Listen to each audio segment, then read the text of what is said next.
Hi, okay. I'm starting the basics of the returning light here at the Holy Kotel, the Holy Wall, right? You know, when you dive into the Kotel, you really shouldn't face the wall.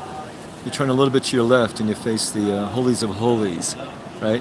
Even if the whole minyan is facing the wall, you should be facing, Kodesh HaKodeshim. Always, always, always, always. Okay, basics of the returning light. So we have to understand that we have a soul which has 5 levels to it, and a beyond, which is even beyond our soul. Like our soul actually begins a form, right? But there's a part of us which is completely beyond form too. Now, the returning light relates this to the Jewish year, okay? The Jewish year. Now, year in the Hebrew means to shine light. So, New Year's means a new light is reaching to the world. But 3 months basically before New Year's is Rosh Hashanah. And on Rosh Hashanah we blow the shofar. A shofar is hollow. It's the sound has no form. Rosh Hashanah is the last day that we blow the shofar. So it's the last day of no form. And from Rosh Hashanah onwards begins the light without form beginning to come into form. And our rabbis tell us that it takes 40 days for the Yetzirat Havlad, right? This light to come into form. So we're going to talk about the returning light from the beginning of the year. And since we're mentioning shofar, we have to mention Elul and talk about Elul, because Rosh Hashanah is connected to Elul. Because Rosh Hashanah, the first day of Tishrei, is the sixth day of creation. On the 6th day of creation, Adam was created. So the first day of creation is in Elul. It's the 25th day of Elul. And we have to know basic information that the 25th day of Elul is the first day of creation according to one of our great Tanas who authored the Mishnayos. Rabbi Eliezer, the Tana Rabbi Eliezer, holds that the first day of creation of the heavens and earth is the 25th day of Elul. Now everyone please know that Judaism, the Torah that we're learning, is not a history lesson, right? It's an ongoing continuation. So when we get to day 1 of creation, we're continuing, right? A new creation.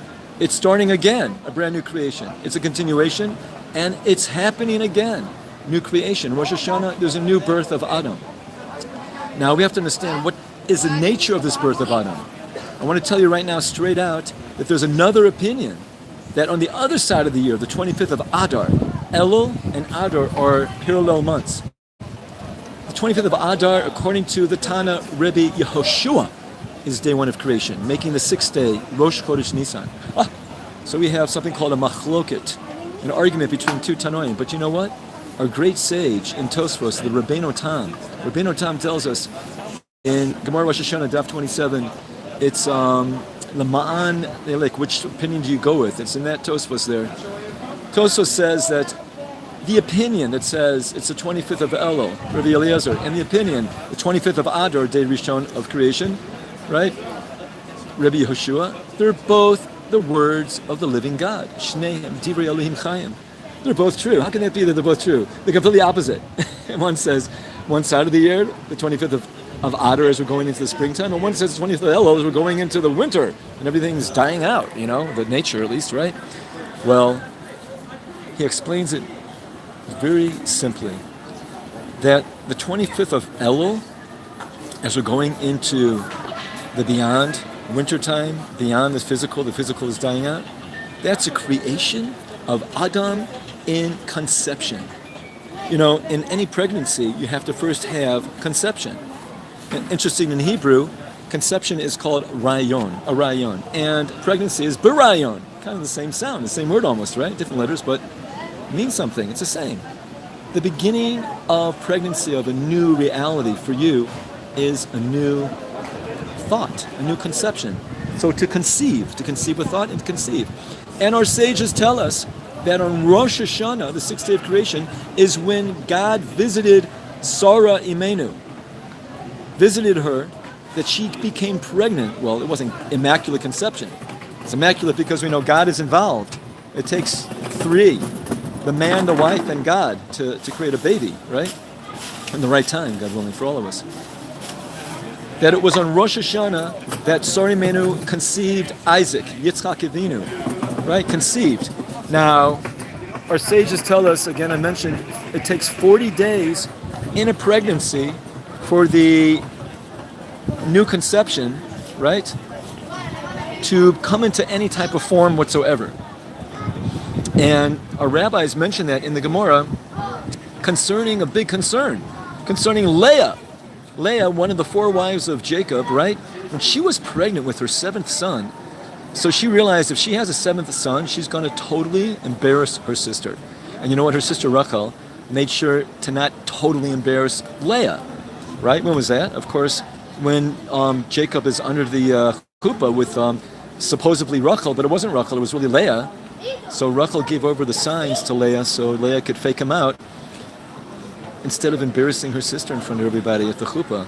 And Jacob would say, oh, it's Leah? I'm supposed to marry Rachel. Hey, get out of it. Well, who knows what would have happened. Maybe Jacob would have probably been on such a high level, he would have just not embarrassed her probably, but just in case, who knows.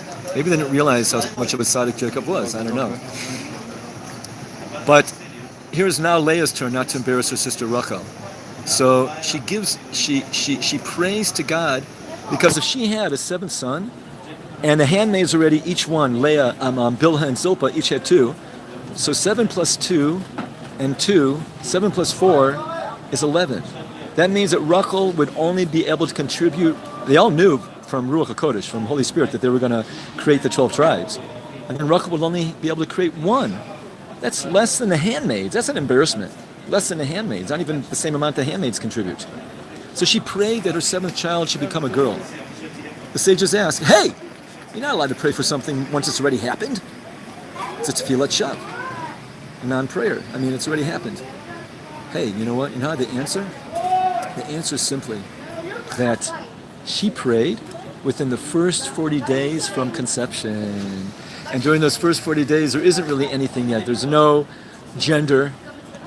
Hey, that's what the world's talking about. I don't want to go into that, but they all want to go back to before form. Maybe that's, who knows? We'll investigate that. Okay, before form. That's what we all want, the pure light before form. But that's not what it's about there. Okay, let's go back to the subject matter that we're talking about. You can pray, a father can pray, a mother can pray that the baby that your wife is pregnant with or that she's pregnant with become a boy, become a girl. Within the first 40 days, it's completely a pure, real prayer. You can do that. And God should answer your prayers if it's supposed to be answered that way. God knows best, right? Father knows best. God knows best. So anyway, that's where we learn the concept that it takes 40 days till the Yetzirah Tavlad, means the Yetzirah, the formation of the fetus. Now, let's count. 40 days from Rosh Hashanah brings us to the 10th day of the following month, right? 30 days in a month, another 10 is 40. The 10th of Cheshvan, Yud Cheshvan. Okay, this is the beginning basics of the returning light. So we can't go too deep right now, but it is extremely deep. Oh my gosh, that date. We'll just say like this. On the 10th of Cheshvan, we read every week a different parsha on Shabbat. And these parshas were set up by Ezra, the Sofer, that we read through the 5 books of Moses within a 1-year cycle. And Ezra basically knocked out, cheliked out, parsoned out, like parsha, right? Parsoned out the 54 into the Chumshei Torah into 54 parshiot to read in a 1-year cycle. During the week of Yud Cheshvan, you know what we're reading? We read again what we read on Rosh Hashanah. Parshat Vayera, the birth of Isaac, Yitzchak, and the Akedas Yitzchak, the second day of Rosh Hashanah, Akedas Yitzchak. That is quite amazing, right, people?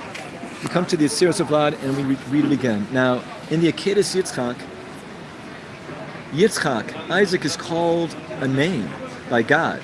God says to Abraham, take your Yechida. When Yechida, what's that? That's Yitzchak! Yitzchak, the one you love. Your Yechida. That's where the Jewish soul just begins, in the month of Cheshvan. Now, the month of Cheshvan is very interesting. It's the 8th month of the Jewish year from Nisan. 8 in Hebrew is Shmona. Shmona is the letters Neshama. Shmona, 8 is beyond this world of 7. This world is 7. The 8 is beyond. Our Neshama is beyond. Shmona is the Hebrew word for 8 letters Neshama. Now, what's really fascinating is that all the 12 months correlate to each one of them correlate to the 12 tribes, a different tribe. And the Arizal learns, how do you correlate them? This is basic information we got to know.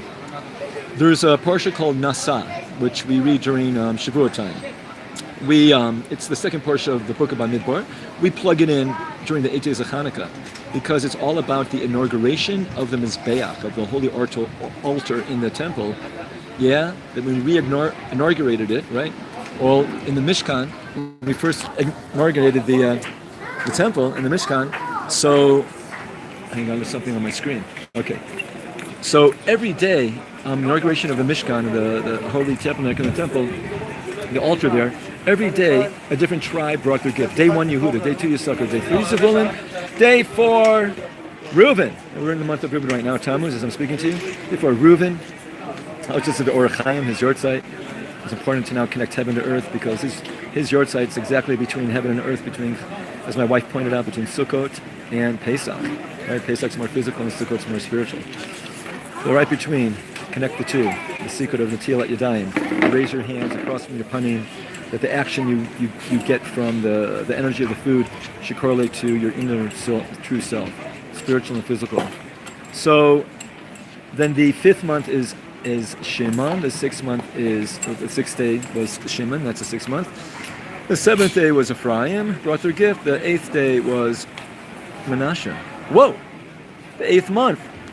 Not only is it Shmona, the letters Neshama, but it correlates the month of Cheshvan, where our soul begins, right? We're reading it's 40 days, Yud Cheshvan from Rosh Hashanah. Correlates to the tribe of Menashe, right? Which is also the letters Neshama. Neshama begins. Neshama is pure. So what part of our Neshama? Now, the word Neshama is a generic term for all 5 levels of our soul. Plus, Neshama is the 3rd level of our soul. Okay, so everybody, this is a basic class of returning light. So we got to know, again, the machloket between when is the creation of the heavens and earth, right? One opinion, Rebbe Eliezer, 25th day of Elul, 6th day of creation of Adam on Rosh Hashanah, and Rebbe Yeshua, the 25th of Adar. It's kind of review now, right? We're reviewing. Review, have a new view. Have a new view? New brain cells? Let's go. Build new brain cells of new information. And the 25th day of Adar is according to Rebbe Yehoshua, day 1 of creation, making the 6th day of creation, the creation of Adam on Rosh Chodesh Nisan. And Rabbeinu Tam is Machri again, Rosh Chodesh Nisan is the actual birth of Adam, whereas Rosh Hashanah is the creation, as we mentioned, into concept, a new thought. Okay, we mentioned Elul, right? So I'm about to mention the 5 levels of the soul, but we got to go back and get clear. Elul, right? We blow the shofar every day. We're reaching El, like Elal, but to an Elul, to a Lamed Vav. Reaching to a new 36 lights, the light of Hanukkah, the light beyond this world, which is going to reach to this world of Hanukkah. Hey people, Hanukkah is exactly 3 months from Kafei Elul, the creation, 1 day of creation. 3 months later, someone tried to call me. 3 months later is Kafei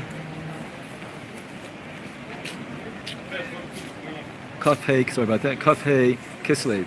Day we created the new Mishkan inside of ourselves, and day 1 of Hanukkah. What happens these first 3 months? Well, 3 times. I'm not going to answer the phone. It shakes my screen as the phone is ringing. It's really interesting.